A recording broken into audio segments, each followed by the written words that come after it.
Pratama membeku saat melihat sesuatu yang mustahil. Fajar, putranya yang lumpuh selama berbulan-bulan, sedang berdiri, memeluk Melati, pembantu sederhana yang baru saja ia pecat.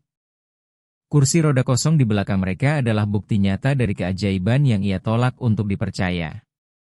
Pratama pulang ke rumah hari itu hanya untuk mengambil beberapa dokumen yang tertinggal.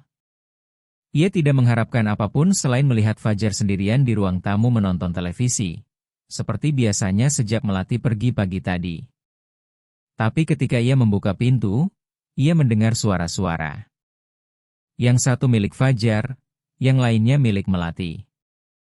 Ia berjalan pelan menyusuri koridor, jantungnya berdebar kencang tanpa memahami alasannya. Ketika ia berbelok di pintu masuk ruang utama, ia melihat pemandangan itu. Melati ada di sana, membungkuk, menggenggam tangan putranya. Dan Fajar sedang berdiri. Pratama merasakan kakinya lemas. Fajar tidak pernah berdiri selama 4 bulan, tidak dengan fisioterapis, tidak dengan dokter, tidak dengannya. Melati menyadari kehadirannya dan menoleh pelan. Matanya merah. "Saya datang untuk mengambil barang-barang saya," katanya dengan suara gemetar. Tapi saya menemukan Fajar menangis sendirian di ruang tamu. Saya tidak bisa pergi begitu saja tanpa bicara dengannya. Pratama tidak bisa menjawab. Ia hanya menatap putranya yang berdiri, menggenggam tangan perempuan itu seolah-olah dialah satu-satunya yang mencegahnya jatuh. Fajar menoleh ke ayahnya. "Ayah, Kamel tidak boleh pergi." Suara anak itu pelan, tapi tegas. Pratama menelan ludah. "Fajar, nak, kita sudah membicarakan ini." Ayah yang membicarakan. "Aku tidak mau."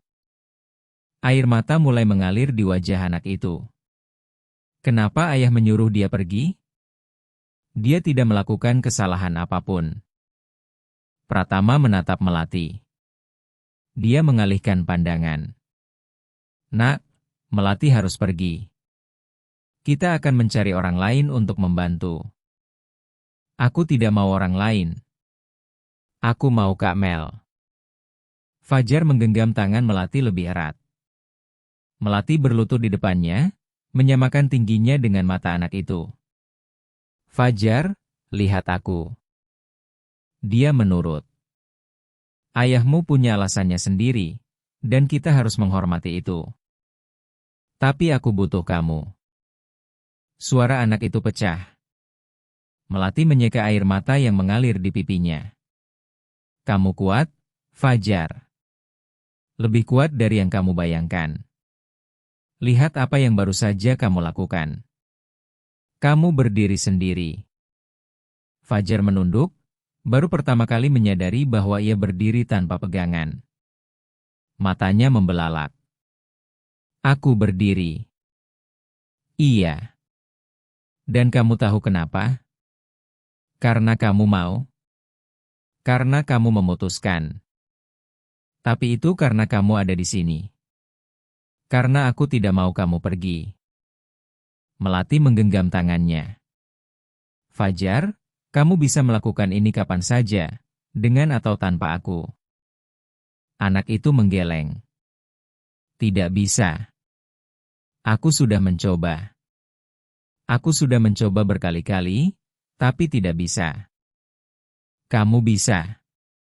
Aku percaya padamu." Pratama menyaksikan semuanya dalam diam, merasakan dadanya sesak. Dia sudah menjadi orang bodoh, benar-benar bodoh. Melati membantu Fajar duduk kembali di kursi roda. Anak itu menangis tanpa suara. Dia menyeka air mata Fajar dengan lengan seragamnya. "Kamu akan baik-baik saja, aku janji. Tapi kamu tidak akan ada di sini." "Tidak, tapi kamu tetap akan baik-baik saja." Melati berdiri dan menatap Pratama. "Saya akan mengambil barang-barang saya dan pergi." Dia melewatinya tanpa menunggu jawaban. Pratama berdiri di sana, menatap putranya yang menangis di kursi roda. Fajar tidak menatapnya, hanya diam di sana, kepala tertunduk, Tubuh membungkuk, seolah kehilangan semua kekuatan yang baru saja ia miliki. Pratama mendekat pelan. "Nak." Fajar tidak menjawab. "Fajar, lihat ayah." Anak itu mengangkat kepalanya, matanya merah, penuh luka. Ayah tidak mengerti apa-apa. Pratama berlutut di depan kursi roda. "Kalau begitu jelaskan pada ayah. Kak Mel satu-satunya orang yang mengerti aku. Satu-satunya yang tidak kasihan padaku. Satu-satunya yang tidak terus-terusan bilang aku harus mencoba, aku harus kuat, aku harus bangkit. Dia cuma menemani aku, ngobrol sama aku, memperlakukan aku seperti orang normal." Suara anak itu penuh amarah dan rasa sakit. Pratama merasakan kata-kata itu seperti tamparan. "Nak, ayah tidak tahu kamu merasa seperti itu. Ayah tidak pernah bertanya. Ayah cuma mengatur segalanya. Ayah yang memutuskan mempekerjakan dia. Ayah yang memutuskan memecatnya. Ayah memutuskan segalanya, tapi ayah tidak pernah bertanya apa yang aku mau." Pratama menundukkan kepala. "Kamu benar. Ayah egois. Ayah memang selalu begitu." Fajar memutar kursi rodanya dan mulai bergerak menuju kamar. Pratama tetap berlutut di lantai, merasakan beban dari semua kesalahan yang telah ia perbuat. Setelah beberapa menit, ia berdiri dan pergi ke kamar pembantu, tempat Melati menyimpan barang-barangnya. Dia sedang memasukkan pakaian ke dalam tas ransel lusuh. Melati. Dia tidak menatapnya, hanya terus membereskan barang. "Saya perlu bicara dengan kamu." "Tidak ada yang perlu dibicarakan. Anda sudah mengatakan semuanya tadi pagi." Pratama masuk ke kamar kecil itu. "Saya melakukan kesalahan." Melati berhenti dan berbalik menatapnya. "Anda pikir begitu?" "Saya tahu. Saya tahu saya melakukan kesalahan." Dia menyilangkan tangan. "Lalu apa yang Anda mau?" "Saya bilang semuanya baik-baik saja. Saya kembali seolah tidak terjadi apa-apa. Saya ingin minta maaf." Melati tertawa tanpa kegembiraan. "Maaf tidak membayar tagihan saya. Maaf tidak menghapus apa yang Anda katakan tadi pagi." Pratama teringat percakapan itu. Dia sudah bersikap keras dan dingin. Menuduh Melati atas hal-hal yang bahkan belum ia pastikan kebenarannya. "Apa yang kakak perempuan saya katakan itu tidak benar. Memang tidak benar." Melati menatapnya tajam. "Anda benar-benar percaya saya akan mencuri dari Anda setelah 3 bulan bekerja di sini, merawat anak Anda, memperlakukan rumah ini seperti rumah saya sendiri? Anda benar-benar berpikir saya akan melakukan itu?" "Tidak, saya tidak berpikir begitu." "Lalu kenapa Anda memecat saya?" Pratama mengusap rambutnya. "Karena saya pengecut. Karena saya membiarkan kakak saya menanamkan keraguan di kepala saya. Karena saya tidak berani menghadapinya dan akhirnya menyakiti kamu." Melati menggelengkan kepala. "Anda tahu apa yang paling menyakitkan? Bukan kehilangan pekerjaan, bukan juga tuduhan tidak adil itu. Yang menyakitkan adalah menyadari bahwa Anda tidak pernah mempercayai saya, bahwa setelah 3 bulan bersama setiap hari, Anda masih bisa percaya bahwa saya seorang pencuri." Pratama mendekat. "Saya percaya padamu. Saya selalu percaya." "Tidak, Anda tidak percaya. Kalau Anda percaya, Anda akan memberi saya kesempatan untuk menjelaskan. Anda akan mengajak saya bicara sebelum memecat saya. Tapi Anda tidak melakukannya. Anda begitu saja percaya apa kata kakak Anda dan membuang saya." Kata-katanya benar dan menyakitkan. "Kamu benar. Saya tidak adil. Tapi saya ingin memperbaiki ini." Melati mengambil tasnya. "Tidak bisa diperbaiki. Yang sudah terjadi, sudah terjadi." Kembali, tolong. Saya bayar 2 kali lipat. Saya beri cuti. Saya daftarkan BPJS Ketenagakerjaan, apapun yang kamu mau. Ini bukan soal uang. Lalu soal apa? Melati menarik napas dalam. Soal rasa hormat. Anda tidak menghormati saya. Anda memperlakukan saya seolah saya bisa dibuang begitu saja. Dan saya tidak akan kembali ke tempat di mana saya tidak dihormati. Pratama merasakan keputusasaan meningkat. Dan Fajar, kamu lihat apa yang terjadi di luar sana? Dia berdiri untuk pertama kalinya dalam 4 bulan. Karena kamu. Melati mengalihkan pandangan. Dia akan berdiri lagi. Hanya butuh waktu. Tapi dia butuh kamu. Kamu dengar apa yang dia katakan? Saya dengar. Tapi saya tidak bisa mengorbankan harga diri saya untuknya. Tidak peduli seberapa besar saya menyayanginya. Pratama melangkah lebih dekat. Bagaimana kalau bukan hanya dia yang membutuhkanmu?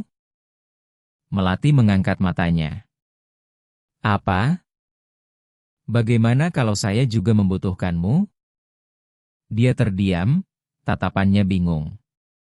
Pratama melanjutkan. Saya tahu saya tidak berhak meminta apapun. Saya tahu saya sudah memperlakukan kamu dengan buruk. Tapi sejak kamu datang ke rumah ini, semuanya berubah. Fajar kembali tersenyum. Saya kembali punya semangat untuk pulang ke rumah di akhir hari. Rumah ini berhenti terasa seperti kuburan kosong dan kembali terasa seperti rumah. Melati menggelengkan kepala. Pratama, Anda sedang bingung. Anda rentan. Anda kehilangan istri 4 bulan lalu. Wajar kalau Anda bergantung pada siapapun yang membawa sedikit kenyamanan. Bukan itu. Iya, memang itu. Dan saya tidak akan menjadi sandaran emosional untuk siapapun. Pratama memegang lengannya dengan lembut. Kamu bukan sandaran. Kamu adalah, dia berhenti, mencari kata yang tepat. Kamu adalah orang pertama dalam berbulan-bulan yang membuat saya merasa bahwa mungkin saya bisa melanjutkan hidup. Bahwa mungkin kehidupan belum berakhir sejak kecelakaan itu. Melati merasakan matanya perih. Pratama, ini tidak adil. Apa yang tidak adil? Anda mengatakan ini sekarang, setelah memecat saya. Setelah menuduh saya mencuri. Setelah menghancurkan kepercayaan apapun yang saya punya pada Anda. Pratama melepaskan lengannya. Kamu benar. Ini tidak adil. Tidak ada dari semua ini yang adil. Tapi ini kenyataan. Melati menyeka air mata yang lolos. Saya tidak bisa menghadapi ini sekarang. Kalau begitu hadapi nanti. Tapi jangan pergi. Setidaknya tidak hari ini. Tinggal 1 hari lagi. Biarkan Fajar tenang. Biarkan kita bicara dengan benar. Melati menatapnya lama, lalu menghela napas. 1 hari. Terima kasih. Dia meletakkan tasnya di lantai dan keluar dari kamar. Pratama berdiri di sana, jantungnya masih berdebar kencang. Dia tahu 1 hari tidak akan cukup, tapi itu adalah awal. Sepanjang sisa sore itu, Melati merawat Fajar seperti biasa. Menyiapkan jajanan pasar, membantu latihan fisioterapi, bermain dengannya. Anak itu lebih tenang, tapi masih menghindari menatap ayahnya. Pratama mengamati semuanya dari jauh, menyadari untuk pertama kalinya betapa banyak yang Melati lakukan, betapa ia peduli, betapa pentingnya kehadirannya. Malam harinya, setelah Fajar tidur, Melati pergi ke dapur untuk menyiapkan makan malam. Pratama muncul dan duduk di meja dapur. Kamu tidak perlu memasak. Saya bisa pesan makanan. Melati terus memotong sayur untuk rawon. Saya lebih suka masak. Dia diam sejenak. Boleh saya bantu? Anda bisa masak? Tidak, tapi saya bisa belajar. Melati tersenyum tipis. Anda bisa mencuci kangkungnya. Pratama berdiri dan menuju wastafel. Dia mulai mencuci sayur dengan canggung. Melati mengawasinya dari sudut mata. Bukan begitu.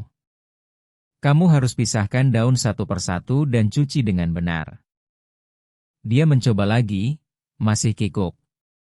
Melati menghela napas, meletakkan pisau, dan menghampirinya. Sini, saya tunjukkan. Dia mengambil tangannya dan membimbing, menunjukkan caranya. Pratama merasakan sentuhannya dan jantungnya berdebar kencang. Ketika Melati menyadari betapa dekatnya mereka, dia segera menjauh. Sekarang Anda bisa sendiri. Pratama mengangguk, berusaha menyembunyikan reaksinya. Mereka menyelesaikan persiapan makan malam dalam diam. Ketika mereka duduk untuk makan, Pratama memecah keheningan. Saya perlu ceritakan sesuatu. Melati menatapnya. Kakak perempuan saya itu cemburu. Cemburu karena apa? Karena kamu. Karena bagaimana Fajar menyayangimu. Karena bagaimana saya, dia berhenti. Melati menunggu. Karena bagaimana saya menatapmu. Dia mengalihkan pandangan. Pratama, jangan begini. Begini apa? Memberi saya harapan. Dia mengerutkan dahi. Harapan untuk apa? Melati berdiri. Lupakan. Saya tidak seharusnya bicara. Pratama ikut berdiri dan memegang pergelangan tangannya. Katakan, tolong. Dia berbalik menatapnya, matanya berkaca-kaca. Harapan bahwa mungkin Anda merasakan sesuatu untuk saya. Harapan bahwa mungkin semua ini lebih dari sekadar Anda butuh seseorang untuk merawat anak Anda. Harapan bahwa mungkin saya bukan cuma seorang pembantu bagi Anda. Pratama memegang wajahnya dengan kedua tangan. Kamu tidak pernah hanya seorang pembantu. Melati memejamkan mata. Jangan begini. Jangan sentuh saya seperti ini. Kalau Anda tidak yakin dengan apa yang Anda rasakan, saya yakin. Anda tidak bisa yakin. Baru 4 bulan istri Anda meninggal. Anda masih berduka. Anda bingung, rentan, sendirian. Saya tidak bisa menjadi orang yang Anda pakai untuk mengisi kekosongan itu. Pratama menyandarkan dahinya ke dahi Melati. Kamu bukan pengisi kekosongan. Kamu adalah, dia berhenti mencari kata-kata. Kamu adalah orang pertama dalam berbulan-bulan yang membuat saya ingin bangun di pagi hari. Yang membuat saya tersenyum. Yang membuat saya percaya bahwa mungkin saya bisa bahagia lagi. Melati merasakan air matanya jatuh. Pratama, saya tidak bisa melakukan ini. Kenapa? Karena saya akan tersakiti.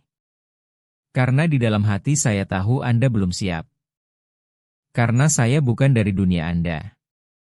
Karena keluarga Anda tidak akan pernah menerima saya. Karena saya hanya seorang pembantu. Pratama menariknya ke dalam pelukan. Kamu bukan hanya pembantu. Kamu tidak pernah hanya itu. Melati membiarkan dirinya di sana sejenak, merasakan kehangatan tubuhnya, aroma parfumnya, detak jantung yang kencang beradu dengan miliknya. Lalu dia menjauh. Saya tidak bisa. Saya harus pergi. Dia keluar dari dapur sebelum Pratama bisa mengatakan apapun. Pratama berdiri di sana, merasakan bahwa ia sedang kehilangan sesuatu yang penting. Keesokan harinya, Melati bangun pagi-pagi, membereskan barang-barangnya dalam diam, dan hampir keluar ketika mendengar langkah kaki. Dia menoleh dan melihat Fajar di kursi roda, matanya bengkak. Kamu benar-benar mau pergi? Suaranya penuh kesedihan. Melati berlutut di depannya. Kakak harus pergi.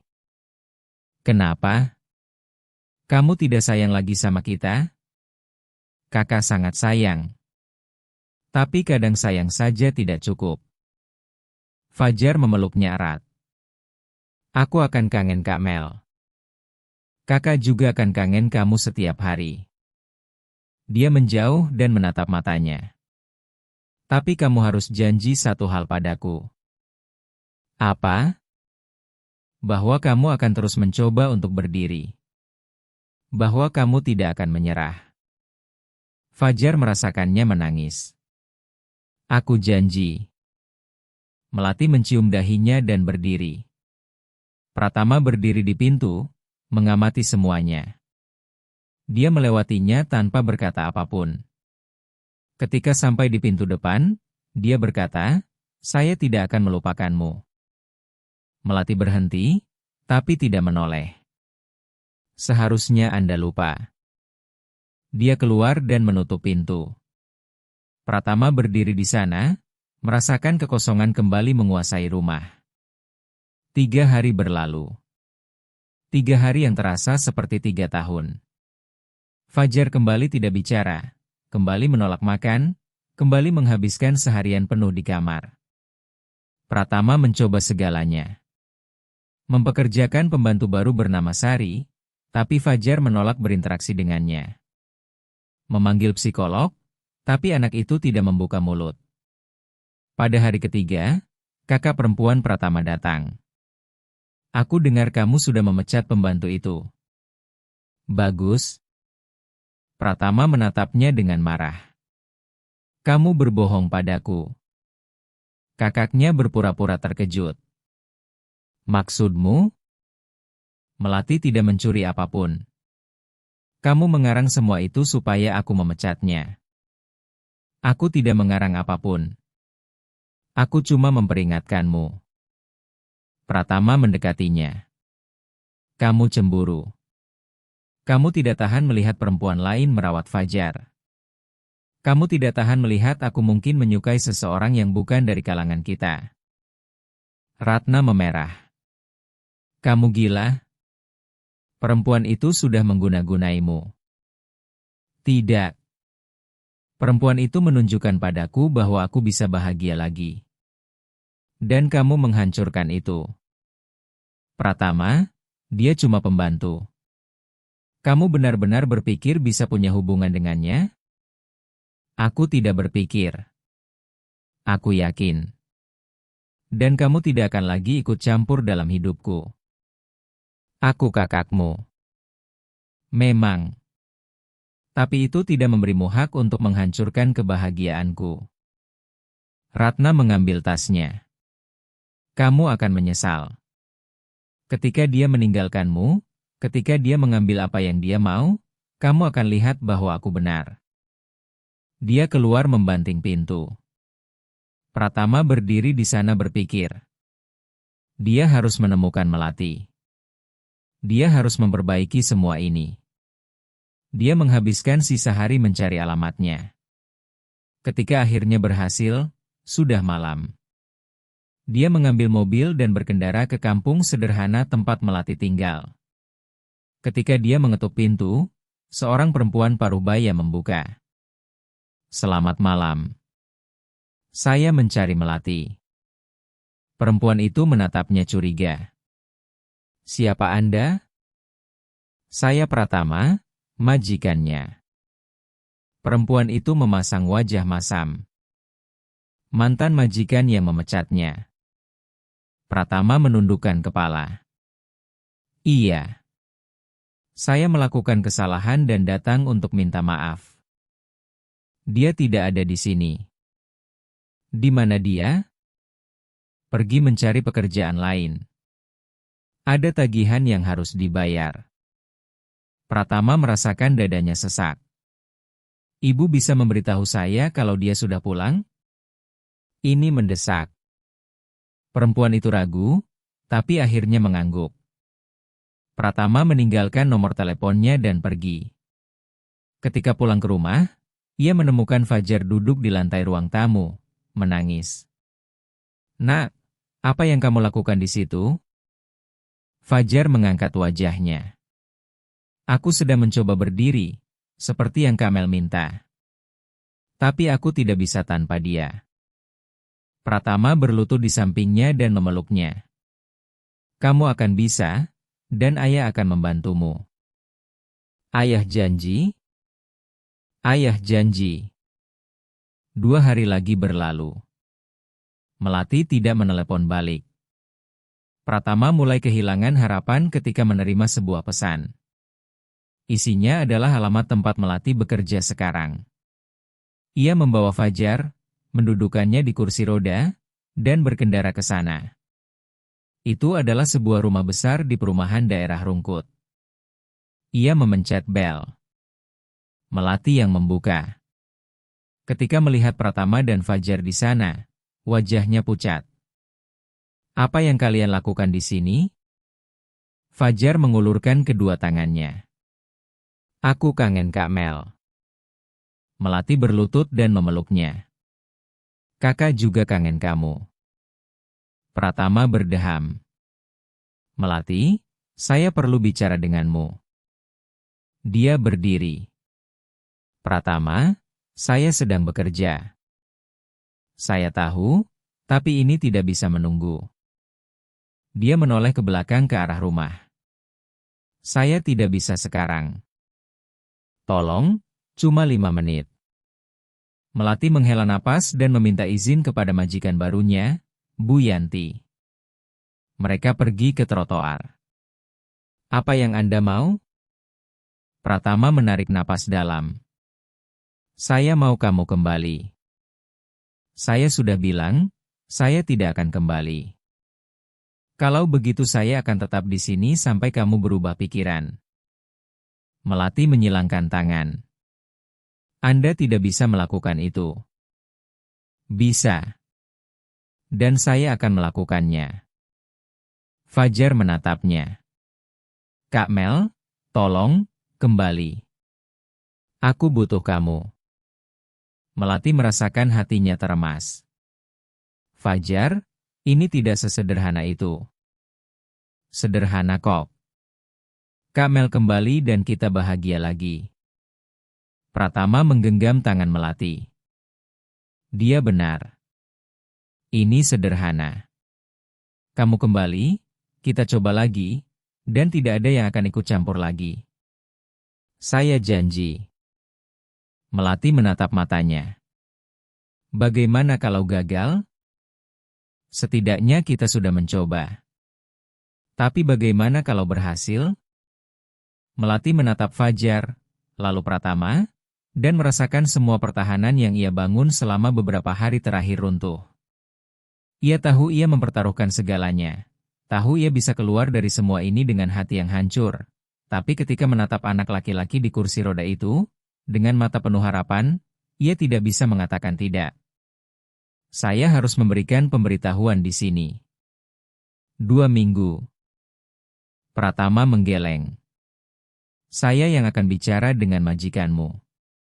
Saya jelaskan situasinya. Saya ganti rugi secara finansial kalau perlu."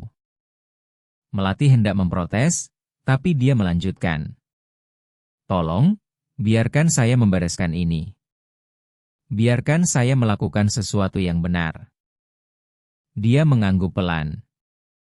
Pratama masuk rumah dan berbicara dengan Bu Yanti yang telah mempekerjakan Melati. Ia kembali 15 menit kemudian. "Sudah beres." Beliau mengerti. Tidak marah. Melati tidak tahu harus tertawa atau menangis.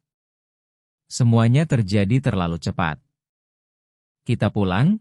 tanya Fajar, sudah tersenyum untuk pertama kalinya.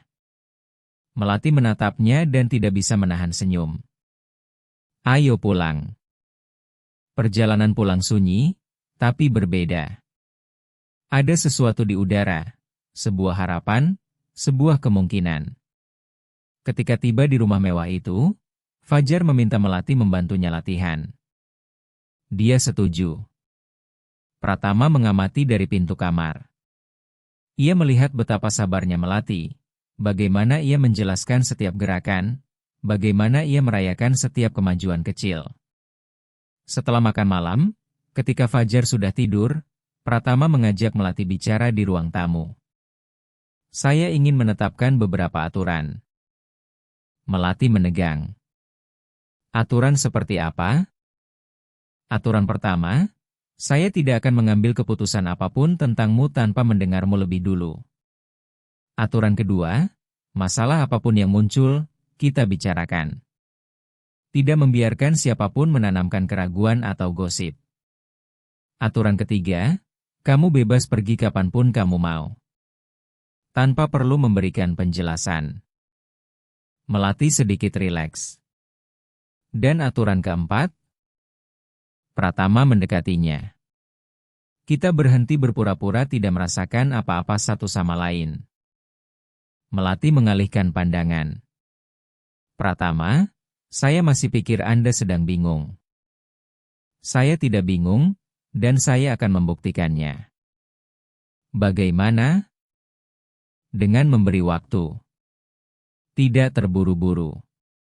Membiarkan kamu melihat bahwa apa yang saya rasakan bukan rasa terima kasih, bukan kebutuhan, bukan kebingungan. Ini nyata. Melati menggigit bibirnya. Baiklah, tapi dengan satu syarat. Apa? Kalau suatu saat Anda menyadari bahwa Anda salah, Anda harus bilang. Jangan biarkan saya percaya pada sesuatu yang tidak benar. Pratama setuju. Saya janji. Hari-hari berikutnya, rutinitas kembali normal.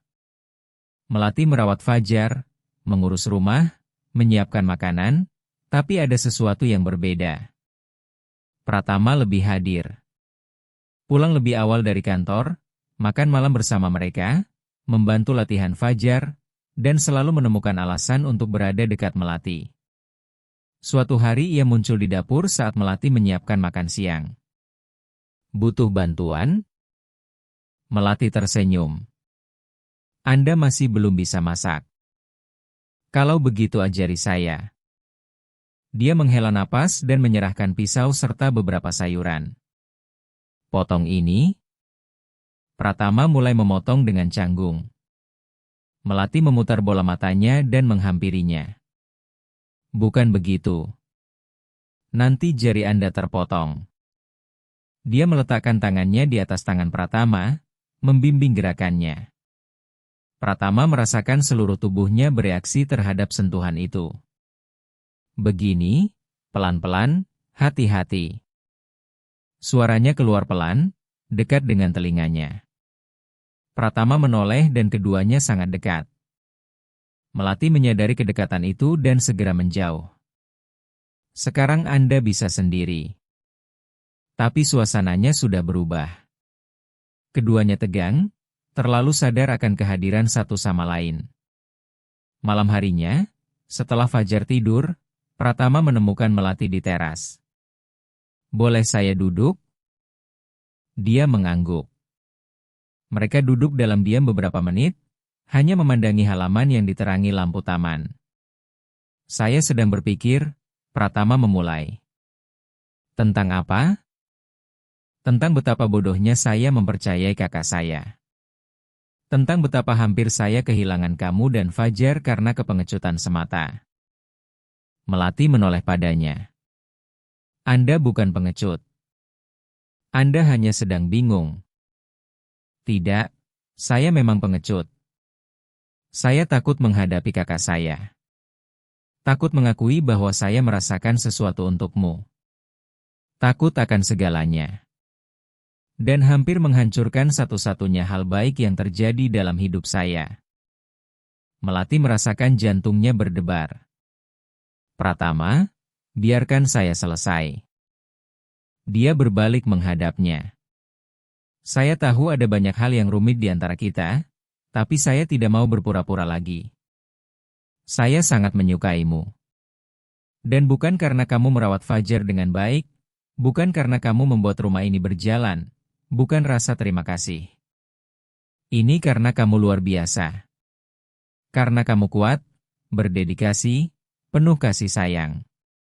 Karena ketika kamu tersenyum, saya lupa semua yang menyakitkan. Karena ketika kamu dekat, saya merasa utuh lagi. Melati merasakan matanya berkaca-kaca. Saya juga menyukai Anda sejak awal. Tapi saya sangat takut. Takut apa? Takut tidak cukup baik. Takut keluarga Anda tidak pernah menerima saya. Takut Anda bangun suatu hari dan menyadari bahwa Anda salah. Takut dunia di luar sana menghakimi kita begitu keras sehingga kita tidak sanggup bertahan. Pratama menggenggam tangannya. Kalau begitu kita hadapi bersama. Kita tidak membiarkan siapapun menghancurkan apa yang kita punya. Bagaimana kalau terlalu sulit? Memang akan sulit. Tapi saya lebih memilih sulit bersamamu daripada mudah tanpamu. Melati meremas tangannya. Saya tidak tahu apakah saya siap untuk ini. Kamu tidak perlu siap. Kita jalani pelan-pelan, sesuai waktumu. Dia mengangguk. Mereka duduk di sana bergandengan tangan dalam diam.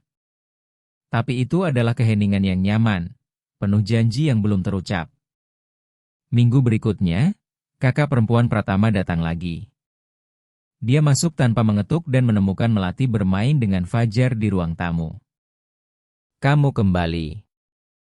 Melati berdiri. Iya. Ratna menatapnya dengan jijik. Kamu tidak punya malu? Maaf. Kamu tahu persis apa yang sedang kubicarakan. Kamu memanfaatkan adikku. Pratama muncul di pintu.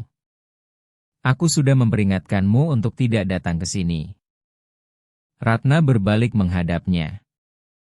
Aku datang untuk melihat keponakanku. Aku berhak. Kamu berhak. Tapi kamu tidak berhak tidak menghormati siapapun di rumah ini. Tidak menghormati? Aku cuma bicara yang sebenarnya. Perempuan ini sedang memanipulasimu. Melati melangkah maju. Dengan segala hormat, Mbak, saya tidak memanipulasi siapapun. Saya bekerja di sini, merawat Fajar. Dan kalau adik Mbak dan saya punya semacam hubungan, itu bukan urusan Mbak. Ratna memerah. Hubungan. Jadi kamu mengakui mengincar uangnya? Tidak. Saya mengakui bahwa saya menyukainya dan dia menyukai saya. Dan kalau itu mengganggu Mbak, itu masalah Mbak, bukan masalah saya. Pratama berdiri di antara keduanya. Cukup. Kamu pulang sekarang.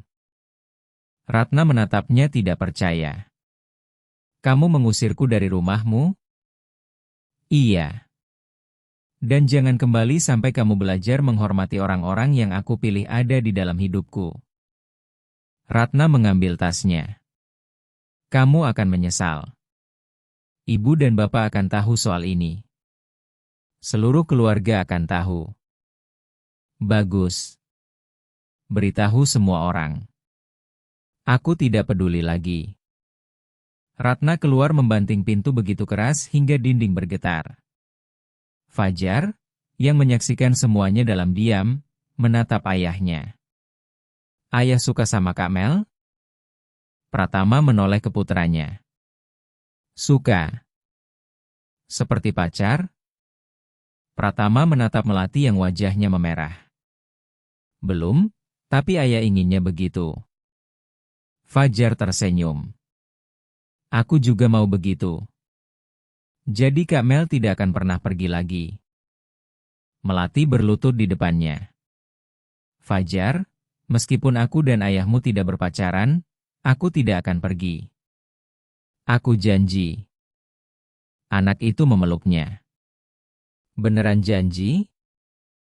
Janji. Malam itu, Melati sedang membereskan dapur ketika Pratama muncul. Terima kasih sudah membelaku hari ini. Dia mengeringkan tangannya. Saya tidak akan membiarkan kakak Anda bicara seperti itu tentang Anda. Dia akan menyebarkan ke seluruh keluarga. Saya tahu. Kamu siap? Pratama mendekatinya. Siap. Dan kamu? Melati menarik napas dalam. Saya rasa iya. Cuma rasa? Melati, kamu sadar apa yang sedang terjadi? Anda dari keluarga kaya, keluarga terhormat. Saya seorang pembantu.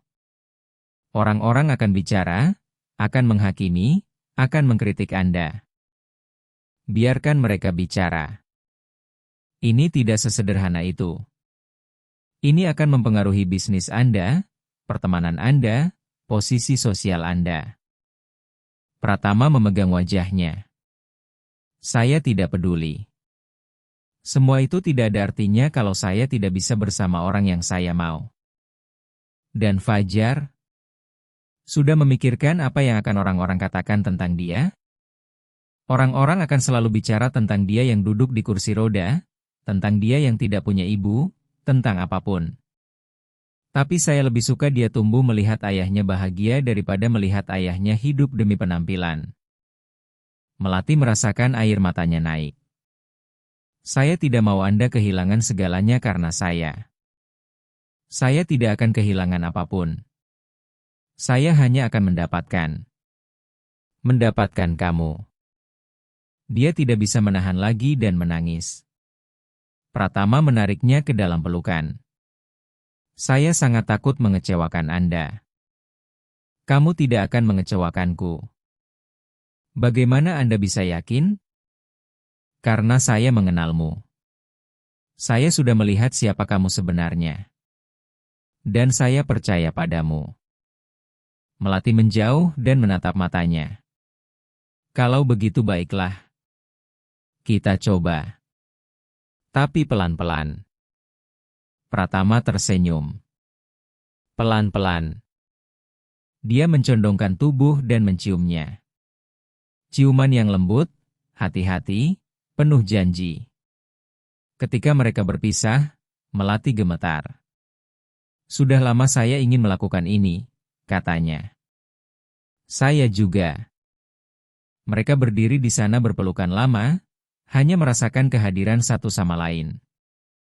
Hari-hari berikutnya, segalanya berubah lagi. Pratama dan Melati tidak lagi menyembunyikan perasaan mereka. Tidak di depan Fajar, tidak di depan siapapun. Dan Fajar lebih bahagia dari sebelumnya.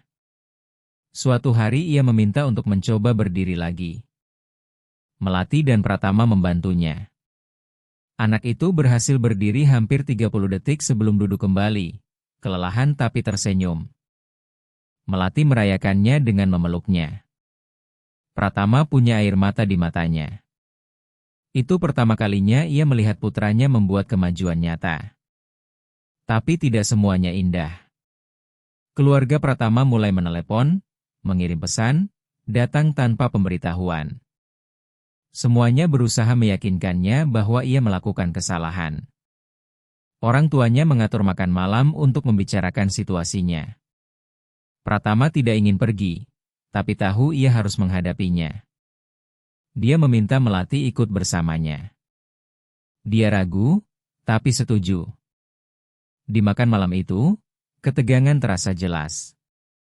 Orang tua Pratama hampir tidak menatap Melati. Ratna juga ada di sana dengan senyum puas di wajahnya. Pratama, kamu harus mengerti kekhawatiran kami, Pak Hartono memulai. Kalian bukan khawatir. Kalian menghakimi. Bu Suwarni menyela. Kami hanya ingin yang terbaik untukmu dan untuk Fajar. Dan kalian pikir tahu apa yang terbaik untuk kami? Kami tahu gadis itu tidak pantas untukmu. Melati, yang diam sejak tadi, berbicara. Dengan segala hormat, Bapak dan Ibu tidak mengenal saya. Tidak tahu apapun tentang saya, selain kenyataan bahwa saya bekerja di rumah putra Bapak dan Ibu. Pak Hartono menatapnya dingin. Kami cukup tahu. Kami tahu kamu berasal dari keluarga miskin, tidak punya pendidikan, tidak punya apa-apa untuk ditawarkan selain pekerjaan rumah tangga. Pratama memukul meja. Cukup. Kalian tidak berhak bicara seperti itu padanya. Bu Suwarni meletakkan tangan di dada, tersinggung. Kami orang tuamu. Kami berhak berpendapat. Tidak, kalian tidak berhak. Saya orang dewasa. Saya mengambil keputusan sendiri. Dan saya memilih Melati. Ratna tertawa. Kamu memilih pembantu. Indah sekali. Melati berdiri. Saya rasa lebih baik saya pergi. Pratama ikut berdiri. Kami berdua pergi. Pak Hartono berdiri. Kalau kamu keluar sekarang, kalau kamu melanjutkan kegilaan ini, kamu akan dicoret dari keluarga. Tidak akan mewarisi apapun. Tidak akan ada dukungan dari kami lagi. Pratama menatap ayahnya. Baik. Saya terima. Bu Suwarni membelalakan mata. Pratama, kamu tidak mungkin serius. Saya sepenuhnya serius. Kalau kalian tidak bisa menerima perempuan yang saya cintai, maka saya tidak membutuhkan kalian dalam hidup saya. Dia menggenggam tangan Melati dan keluar menuju mobil. Melati diam, memproses semuanya. Saya minta maaf, katanya akhirnya. Ini bukan salahmu. Salah saya. Anda baru saja kehilangan keluarga karena saya. Pratama menghentikan mobil dan berbalik menghadapnya. Saya tidak kehilangan apa-apa. Saya mendapatkan kebebasan. Saya mendapatkan kesempatan untuk hidup sesuai keinginan saya. Saya mendapatkan kamu. Melati mulai menangis. Bagaimana kalau Anda menyesal? Bagaimana kalau beberapa tahun dari sekarang Anda melihat ke belakang dan menyadari bahwa Anda melepaskan segalanya untuk sesuatu yang sia-sia? Pratama memegang wajahnya. Itu tidak akan pernah terjadi. Karena kamu bukan ketiadaan. Kamu adalah segalanya. Mereka berciuman di sana, di dalam mobil yang berhenti di tepi jalan. Ketika pulang ke rumah, Fajar sudah bangun menunggu. Gimana? Pratama tersenyum. Mengerikan. Tapi kita selamat. Fajar menatap Melati. Mereka jahat sama Kak Mel? Dia berlutut di depannya. Iya, tapi tidak apa-apa. Kakak kuat. Aku tidak mau ada yang jahat sama Kak Mel. Kakak tahu, sayang. Tapi kadang orang-orang bersikap jahat karena mereka tidak mengerti. Dan tidak apa-apa, kita tidak butuh persetujuan mereka. Fajar memeluknya. Aku sayang Kak Mel.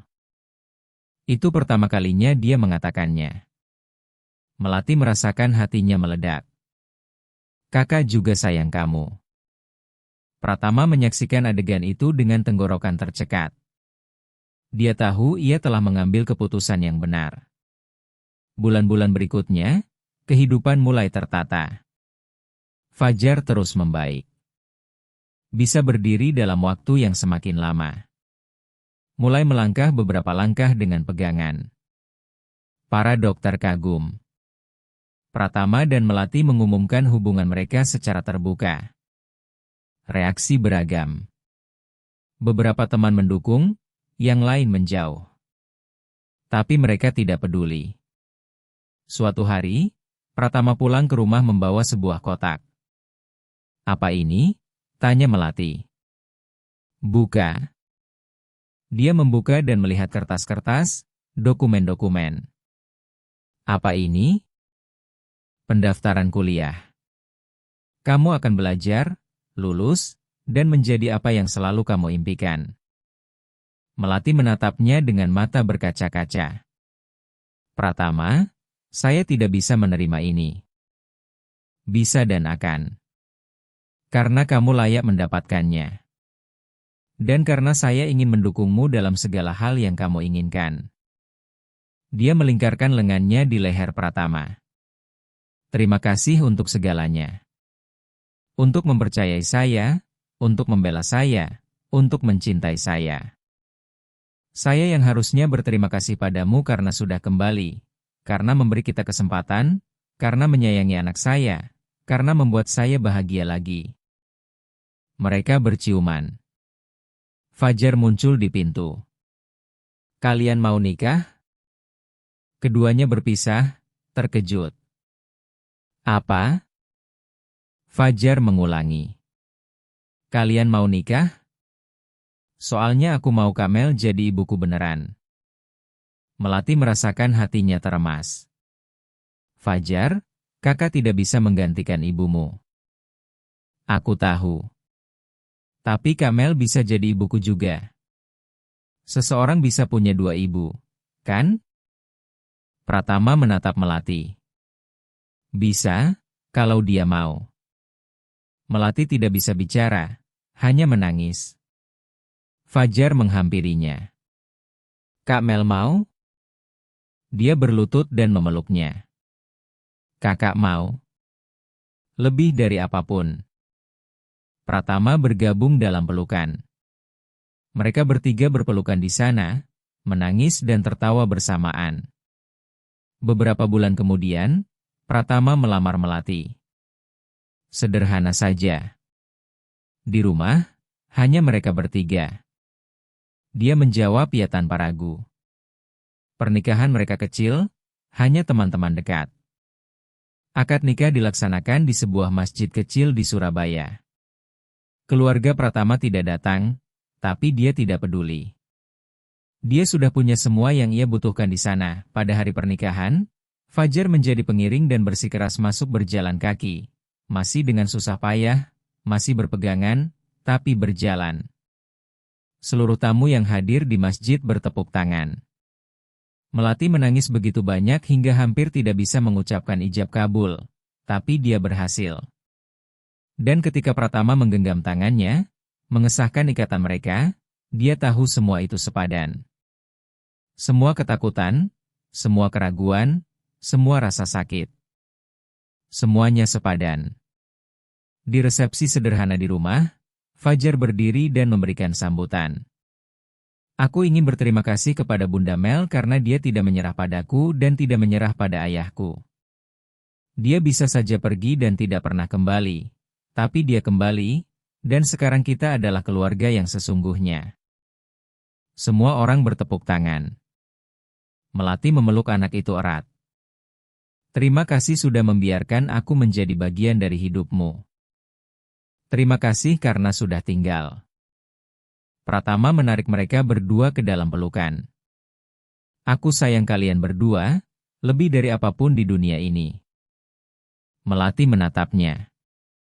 Dan aku sayang kalian, dan akan selalu menyayangi selamanya. 2 tahun telah berlalu sejak pernikahan. Kehidupan telah berubah dengan cara yang tidak pernah bisa mereka bayangkan. Fajar sekarang berjalan tanpa pegangan. Masih ada hari-hari sulit, hari-hari di mana kakinya sakit dan dia membutuhkan kursi roda. Tapi sebagian besar waktu dia adalah anak laki-laki normal berusia 9 tahun. Berlari, bermain, pergi ke sekolah. Melati telah lulus dari jurusan pendidikan guru sekolah dasar di Universitas Negeri Surabaya dan bekerja di sebuah sekolah negeri pada pagi hari. Pratama melanjutkan bisnisnya, tapi sekarang bekerja lebih sedikit jam. Dia memprioritaskan berada di rumah bersama keluarga. Rumah mewah itu telah menjadi rumah sejati, penuh tawa, percakapan, dan cinta. Tapi tidak semuanya sempurna. Keluarga Pratama tetap jauh. Dalam 2 tahun sejak pernikahan, hanya seorang sepupu bernama Dewi yang menjaga hubungan. Orang tua, kakak, paman dan bibi, semua memutus hubungan. Pratama berpura-pura tidak peduli, tapi Melati tahu itu menyakitkan. Dia melihatnya di mata suaminya ketika mereka melewati rumah orang tuanya dan dia melirik sekilas. Melihatnya ketika Fajar bertanya tentang kakek dan nenek dari pihak ayahnya dan Pratama mengalihkan pembicaraan.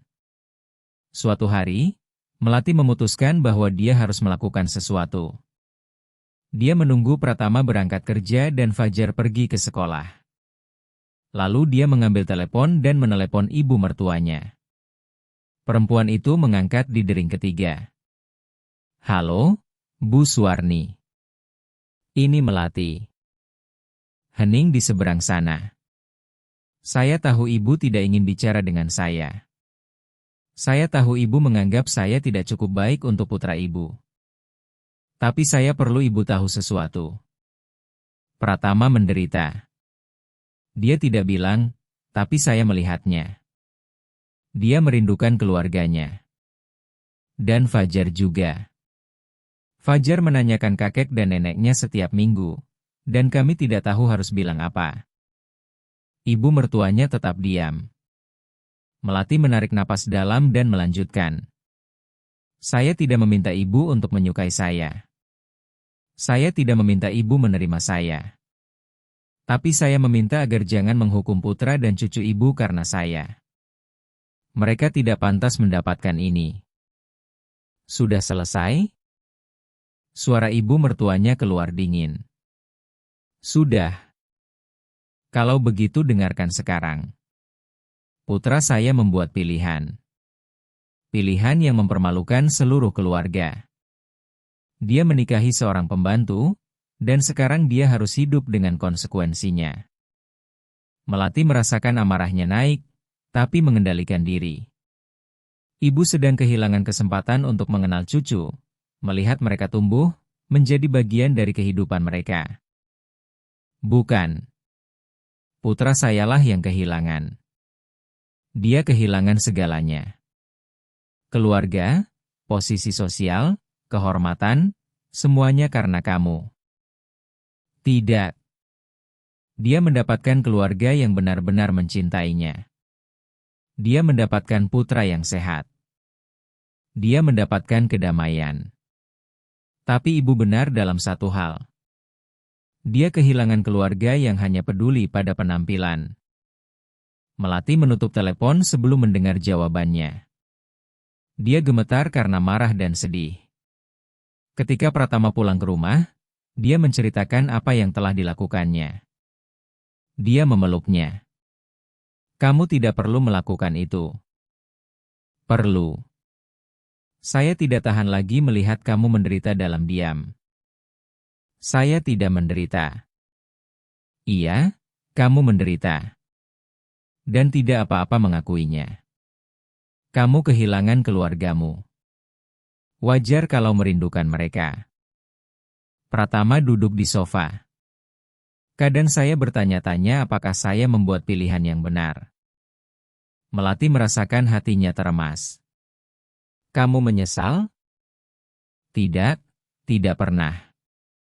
Tapi saya bertanya apakah tidak ada cara lain. Cara untuk memiliki kamu dan keluarga saya juga. Tidak ada. Keluargamu sudah membuatnya jelas. Aku atau mereka. Saya tahu. Dan saya memilihmu. Akan selalu memilihmu. Dia menariknya untuk duduk di pangkuannya. Tapi bukan berarti tidak sakit. Melati menyandarkan kepalanya di bahu suaminya. Saya tahu. Tapi kita punya satu sama lain. Dan Fajar. Dan itu harus cukup. Iya. Itu lebih dari cukup. Mereka berpelukan di sana untuk waktu yang lama. Malam itu, Fajar bermimpi buruk. Dia bangun berteriak dan menangis. Melati dan Pratama berlari ke kamarnya. Ada apa, nak? Tanya Pratama. Aku mimpi tentang Mama. Mama marah padaku. Melati duduk di tempat tidur di sampingnya. Kenapa Mama marah? Karena aku memanggil Bunda Mel sebagai ibu. Karena aku melupakan Mama. Melati merasakan air matanya naik. Fajar, kamu tidak melupakan ibumu. Kamu tidak akan pernah lupa. Mama selalu ada di sini. Dia menunjuk ke dada anak itu. Tapi Mama pasti marah karena aku lebih sayang Bunda Mel daripada Mama. Pratama memegang tangan putranya. Cinta tidak bekerja seperti itu. Kamu tidak perlu memilih. Kamu bisa mencintai keduanya. Dan ibumu, dimanapun dia berada, akan bahagia melihat kamu bahagia. Ayah yakin? Yakin sekali. Mama sangat menyayangimu dan Mama pasti ingin kamu bahagia, tidak peduli dengan siapa. Fajar menatap Melati. Bunda tidak marah kalau aku masih sayang Mama? Tidak pernah. Bunda malah senang, karena itu artinya kamu tahu cara menyayangi orang, dan kamu punya ruang di hati untuk banyak orang. Fajar memeluknya. Aku sayang Bunda banget. Bunda juga sayang kamu, anakku. Itu pertama kalinya Melati memanggilnya begitu. Fajar menyadarinya dan tersenyum di tengah air mata. Boleh aku panggil Bunda sebagai ibu? Melati menatap Pratama, yang mengangguk. Boleh, kalau kamu mau. Aku mau. Dia berbalik ke arah foto ibu kandungnya di meja nakas. Mama, aku sayang Mama. Tapi sekarang aku punya dua ibu. Semoga Mama mengerti. Melati dan Pratama menangis sambil memeluk putra mereka. Pada saat itu, Melati tahu bahwa dia telah menemukan tempatnya di dunia ini. Tapi kehidupan masih menyimpan kejutan. Beberapa minggu kemudian, Melati mengetahui bahwa dirinya hamil. Dia terkejut. Mereka tidak sedang berusaha. Ini tidak direncanakan. Dia tidak tahu bagaimana reaksi Pratama. Ketika memberitahunya, dia melihat semua emosi melintas di wajah suaminya. Terkejut, takut, lalu kebahagiaan murni. Serius? Saya sudah tes 3 kali. Semuanya positif. Pratama mengangkatnya dan memutarnya. Kita akan punya bayi. Kamu senang? Lebih dari senang. Saya berseri-seri. Dia menurunkannya dan menjadi serius. Tapi kamu? Bagaimana perasaanmu? Takut? Senang? Bingung? Semuanya sekaligus. Kita akan baik-baik saja. Kita selalu baik-baik saja. Ketika memberitahu Fajar, dia melompat kegirangan. Aku akan jadi kakak. Iya. Dan kamu akan jadi kakak terbaik di dunia. Laki-laki atau perempuan? Kita belum tahu. Aku mau laki-laki. Biar kita bisa main bola bareng. Pratama tertawa. Kalau perempuan? Ya kita ajari dia main bola juga.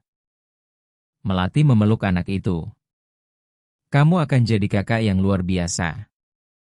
Kehamilan berjalan lancar.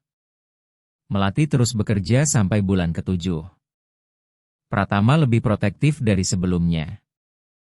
Fajar berbicara dengan perut Melati setiap hari. Tapi ada sesuatu yang mengganggu Melati.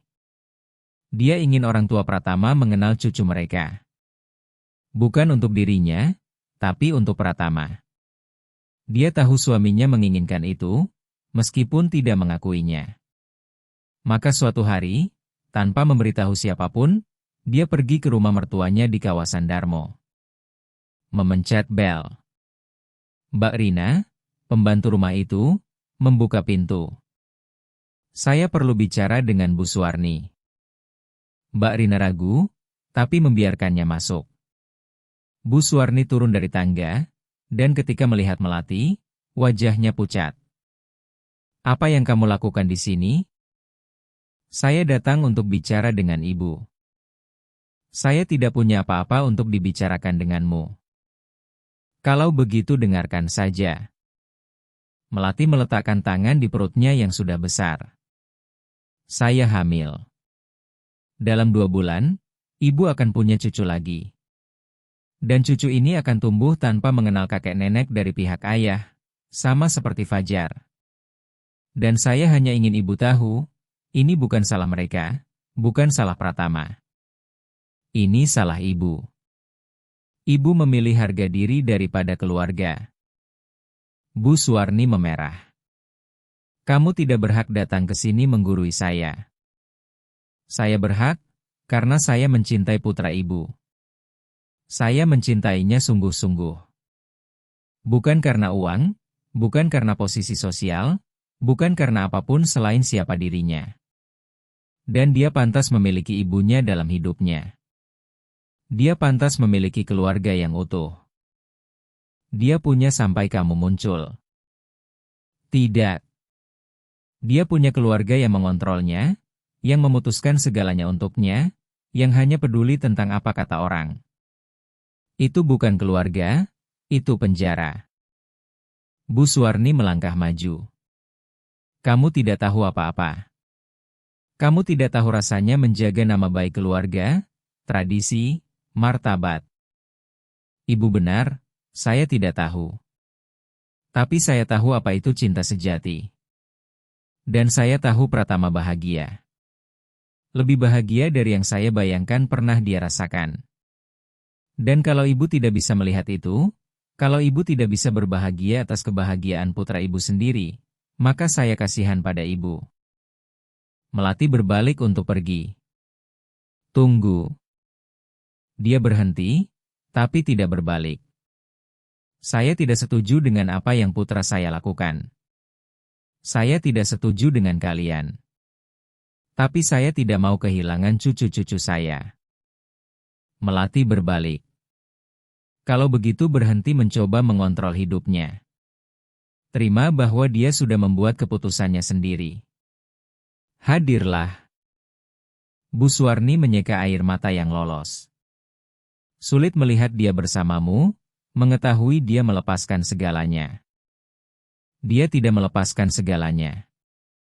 Dia mendapatkan segalanya. Tapi ibu tidak bisa melihat karena ibu terjebak di masa lalu. Bagaimana kalau saya mencoba? Bagaimana kalau saya datang ke rumah sakit saat bayinya lahir? Melati merasakan harapan untuk pertama kalinya. Itu akan menjadi awal. Tapi saya tidak menjanjikan lebih dari itu. Saya butuh waktu. Kita punya waktu. Hanya jangan biarkan terlalu lama sampai ketika ibu ingin mendekat, sudah terlambat. Melati pergi sebelum Bu Suwarni bisa menjawab. Ketika tiba di rumah, Pratama sudah menunggu. Kamu dari mana? Aku menelepon berkali-kali. Saya menemui ibu kamu. Pratama pucat. Kamu apa? Saya bicara dengan beliau. Dan saya rasa beliau akan datang saat bayinya lahir. Melati, kamu tidak seharusnya melakukan itu. Kenapa? Karena kamu tidak berani melakukannya? Pratama terdiam. Saya melihat di wajahmu ketika saya bilang ibumu mungkin akan datang. Kamu senang. Jadi berhenti berpura-pura tidak peduli. Saya tidak berpura-pura. Iya, kamu berpura-pura. Sudah 2 tahun kamu berpura-pura. Tapi saya mengenalmu. Saya tahu kamu ingin keluargamu kembali. Pratama duduk. Lalu kenapa? Kalau memang saya mau. Mereka tidak mau. Mereka sudah membuatnya jelas. Ibumu sedang mempertimbangkan untuk datang. Bukan banyak, tapi itu awal. Pratama menatapnya. Bagaimana kalau beliau datang dan merusak segalanya? Bagaimana kalau beliau kasar padamu? Saya tahan. Saya pernah menanggung yang lebih buruk. Tapi kamu tidak seharusnya menanggung itu. Melati duduk di sampingnya. Pratama, saya tidak menikahimu dengan harapan semuanya mudah. Saya tahu tantangannya, dan saya memilih menghadapinya di sisimu. Dia menariknya ke dalam pelukan. Saya tidak pantas mendapatkanmu. Pantas. Dan lebih banyak lagi. 2 bulan kemudian, pukul 3 dini hari, Melati mulai kontraksi. Pratama lebih gugup daripada istrinya. Fajar dititipkan pada Dewi, sepupu yang masih menjaga hubungan dengan mereka. Di rumah sakit, semuanya terjadi cepat. Dalam 4 jam, Melati sedang menggendong seorang bayi perempuan, kecil, sempurna, dengan mata gelap dan rambut hitam lebat. Dia cantik. Melati menangis. Pratama juga menangis. Dia sempurna. Kita akan menamainya siapa? Saya pikir Zahra. Saya suka. Mereka duduk di sana menatap putri mereka, terpesona. Setelah beberapa jam, datanglah kejutan. Bu Suwarni muncul di rumah sakit, sendirian. Tanpa suaminya, tanpa putrinya. Hanya beliau.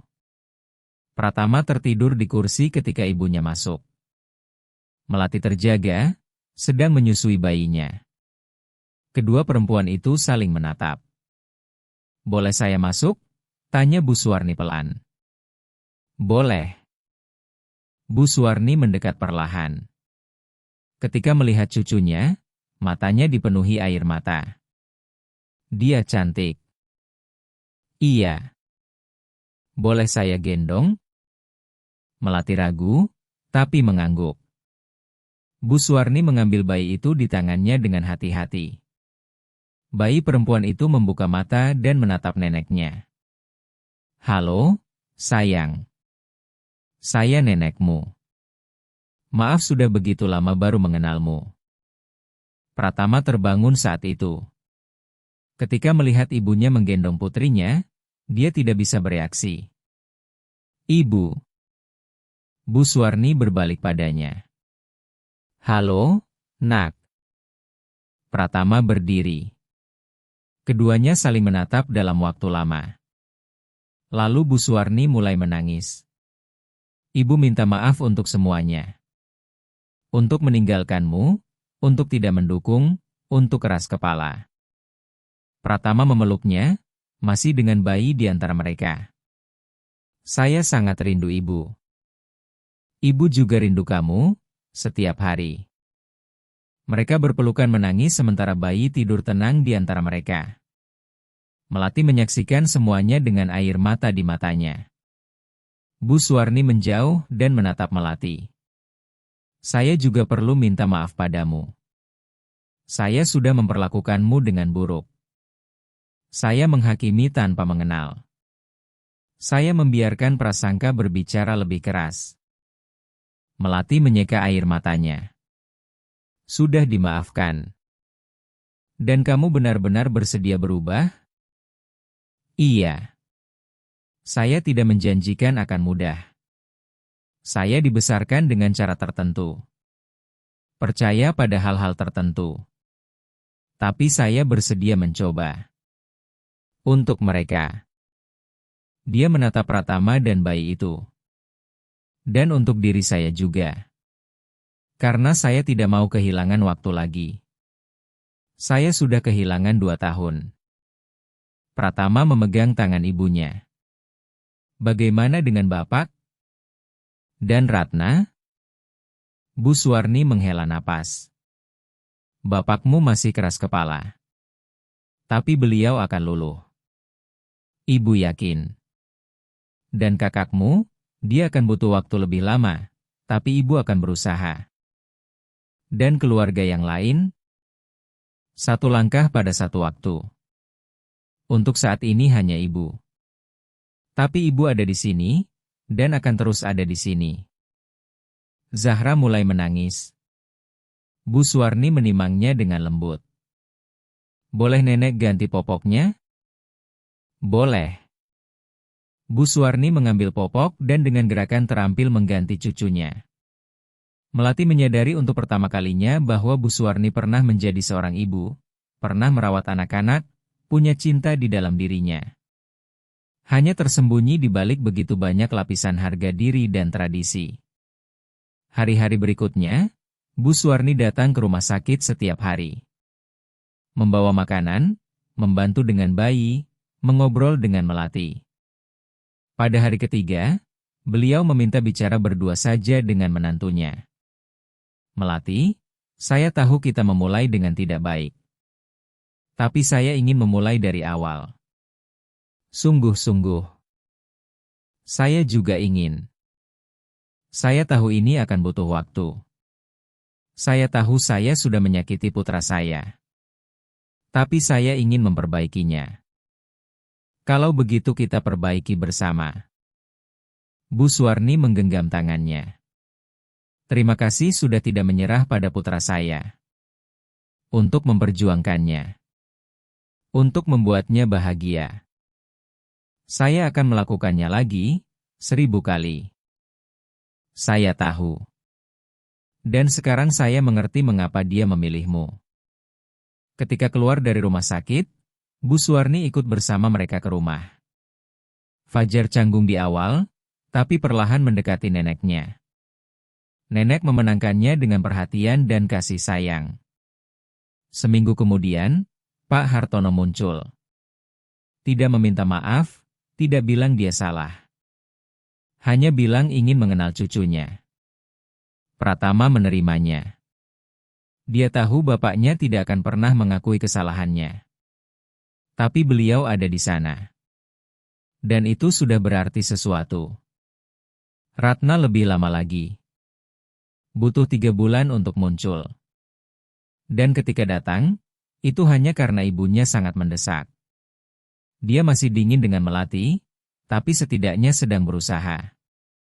Perlahan, keluarga itu membangun kembali dirinya. Tidak sempurna. Ada ketegangan, ada momen-momen sulit. Tapi mereka ada di sana. Melati terus bekerja. Bu Suwarni menawarkan bantuan dengan bayi, dan Melati menerimanya. Keduanya mulai membangun hubungan. Bukan sebagai ibu dan anak, tapi saling menghormati. Suatu hari, Bu Suwarni datang dengan sebuah tawaran. Saya ingin membantumu membuka sekolahmu sendiri. Melati terkejut. Apa? Saya tahu kamu suka mengajar dan saya tahu kamu berbakat. Saya ingin berinvestasi di sekolahmu sendiri, di mana kamu bisa mengajar dengan cara yang kamu yakini. Saya tidak tahu harus bilang apa. Bilang iya. Biarkan saya melakukan ini untukmu. Biarkan saya memperbaiki sedikit dari kesalahan yang sudah saya perbuat. Melati punya air mata di matanya. Baiklah. Iya. Mereka berpelukan untuk pertama kalinya, sungguh-sungguh, tanpa kewajiban, tanpa formalitas. Hanya 2 perempuan yang sedang belajar saling menghormati. Di tahun-tahun berikutnya, banyak hal terjadi. Sekolah Bintang Harapan milik Melati berhasil. Sekolah itu menjadi rujukan di kota Surabaya. Fajar tumbuh dewasa, masuk perguruan tinggi, menjadi fisioterapis. Dia ingin membantu anak-anak lain seperti dirinya pernah dibantu. Zahra tumbuh kuat dan sehat, cerdas, cerewet, penuh energi. Keluarga itu semakin kokoh. Tidak sempurna, tapi milik mereka. Suatu hari, 10 tahun setelah pernikahan, Pratama bangun dan menemukan Melati di teras, memandangi halaman. Selamat pagi. Dia menoleh dan tersenyum. Selamat pagi. Dia duduk di sampingnya. Kamu baik-baik saja? Cuma lagi berpikir. Berpikir tentang apa? Tentang semua yang sudah terjadi. Tentang betapa sulitnya di awal. Tentang betapa hampir saya menyerah. Tapi kamu tidak menyerah. Tidak. Dan itu keputusan terbaik yang pernah saya buat. Pratama menggenggam tangannya. Saya mencintaimu. Lebih hari ini daripada saat kita menikah. Lebih setiap hari yang berlalu. Saya juga mencintaimu. Kamu dan anak-anak adalah segalanya bagi saya. Zahra muncul berlari. Bunda, Ayah, Mas Fajar telepon. Dia lulus ujian seleksi. Mereka berdua melompat kegirangan. Pratama mengangkat Zahra dan mereka bertiga berpelukan. Melati memandang sekeliling, ke rumah yang dulunya seperti kuburan dan sekarang adalah rumah sejati. Ke suami yang dulunya seorang pria yang hancur dan sekarang bahagia. Ke putrinya yang merupakan bukti hidup dari cinta mereka. Ke kehidupan yang ia bangun dengan tangannya sendiri. Dan dia tahu semua itu sepadan. Setiap air mata, setiap pertengkaran, setiap momen sulit, semuanya sepadan. Malam itu, dimakan malam perayaan kelulusan Fajar, Bu Suwarni memberikan sambutan. Saya ingin berterima kasih kepada Melati karena sudah berani masuk ke keluarga ini dan mengubah segalanya. Karena sudah menunjukkan kepada kami bahwa cinta lebih penting daripada tradisi. Karena sudah memberikan kebahagiaan yang layak diterima putra saya. Dan karena sudah memberi saya kesempatan untuk menebus kesalahan. Semua orang bertepuk tangan. Melati punya air mata di matanya. Pratama menggenggam tangannya di bawah meja. Terima kasih, Bu Suwarni. Untuk memberi saya kesempatan. Untuk membuka hati. Untuk menjadi bukan hanya ibu mertua saya, tapi juga teman saya. Keduanya berpelukan. Pak Hartono, yang masih pendiam, berdeham. Saya juga ingin bicara. Semua orang terdiam. Saya butuh waktu sangat lama untuk menerima, untuk mengerti. Tapi hari ini saya melihat bahwa putra saya mengambil keputusan yang benar. Melati, kamu bagian dari keluarga ini, dan saya menyesal sudah begitu lama baru mengakuinya. Melati berdiri dan memeluk mertuanya. Itu pertama kalinya. Setelah makan malam, ketika semua orang sudah pulang, Pratama dan Melati sendirian lagi di teras. Kamu bahagia? Tanyanya. Lebih dari yang pernah saya bayangkan. Saya juga. Mereka berpelukan di sana, memandangi bintang-bintang. Kamu ingat hari ketika saya hampir pergi? Tanya Melati. Ingat. Itu hari terburuk dalam hidup saya. Kalau saya tidak memberi kesempatan kedua, saya akan kehilangan hal terbaik yang pernah terjadi pada saya. Bahkan dengan semua yang datang setelahnya, semua penderitaan, semua pertengkaran dengan keluarga, semuanya sepadan. Setiap detik. Karena semuanya membawa saya ke sini, bersamamu. Melati menyandarkan kepalanya di bahu suaminya. Kadang saya masih merasa seperti akan bangun dan mendapati semua ini hanya mimpi. Ini bukan mimpi. Ini nyata.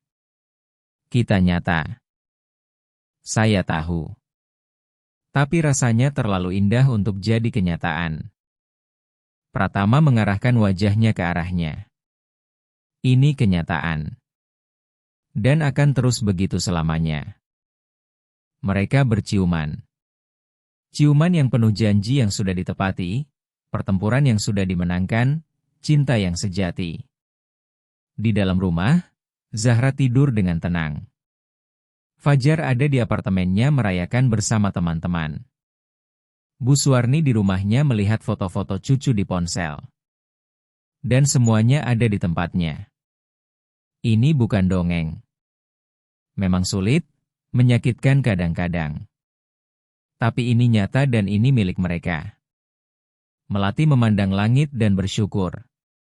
Bersyukur atas keberanian untuk tinggal ketika segalanya menyuruhnya pergi. Bersyukur atas kekuatan untuk berjuang ketika segalanya terasa hilang. Bersyukur atas cinta yang dia temukan di tempat yang paling tidak terduga. Dan bersyukur atas keluarga yang dia bangun. Bukan keluarga tempat dia dilahirkan, tapi keluarga yang dia pilih dan yang memilihnya kembali. Kamu tahu apa yang paling saya cintai darimu? Tanya Pratama tiba-tiba. Apa? Kekuatanmu. Kamu bisa saja menyerah. Tidak ada yang akan menyalahkanmu. Tapi kamu tetap tinggal, berjuang, dan menang. Melati tersenyum. Saya tidak menang sendirian. Kita menang bersama. Bersama. Dia mengulangi. Selalu bersama. Dan pada saat itu, dengan hembusan angin malam yang lembut, berpelukan di teras rumah yang menjadi milik mereka, Melati tahu bahwa dia telah menemukan tempat di mana dia seharusnya berada. Bukan karena mudah, bukan karena sempurna, tapi karena ini miliknya, milik Pratama, milik anak-anak, dan milik keluarga yang mereka bangun melawan segala rintangan. Bertahun-tahun kemudian, ketika Zahra bertanya bagaimana dia dan ayahnya jatuh cinta, Melati akan menceritakan yang sebenarnya. Bahwa itu sulit, bahwa hampir tidak terjadi, bahwa mereka harus berjuang keras.